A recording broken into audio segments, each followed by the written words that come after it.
Autre chose à présent, sachez que le discours prononcé par le président de l'Assemblée nationale, Vital Kamerhe, lors de l'ouverture solennelle de la session de septembre, a fait réagir plusieurs élus, parmi lesquels l'honorable Etina Mayamba. Suivez.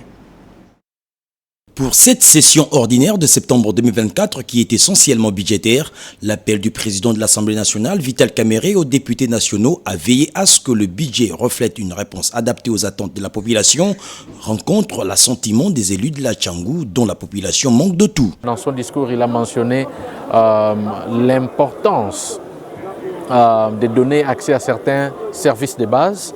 Il a précisément cité la fourniture en eau, parce que comme vous pouvez le voir, vous pouvez le constater, il y a une prolifération de forages ça et là. Il a interpellé directement la Régie des eaux à jouer son rôle. Il a parlé de la problématique de la pauvreté, il a parlé de beaucoup d'autres choses qui feront en sorte que nous puissions vraiment donner à notre peuple ce qu'il attend de nous. Vous savez, la pauvreté est endémique, le peuple congolais souffre. Le peuple congolais meurt. Il a parlé même de l'insécurité en mentionnant nommément le phénomène Koulouna qui est le banditisme urbain.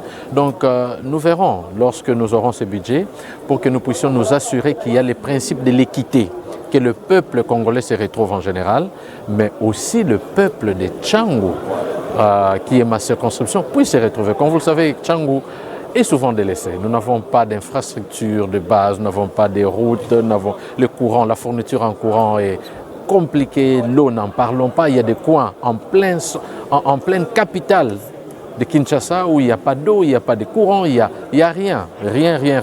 Alors ce sera l'occasion pour nous de discuter de tous ces points afin que notre peuple se retrouve. Il faut noter que cette plénière s'est tenue en présence de plusieurs autorités du pays, dont la première ministre, accompagnée de tous les membres de son gouvernement.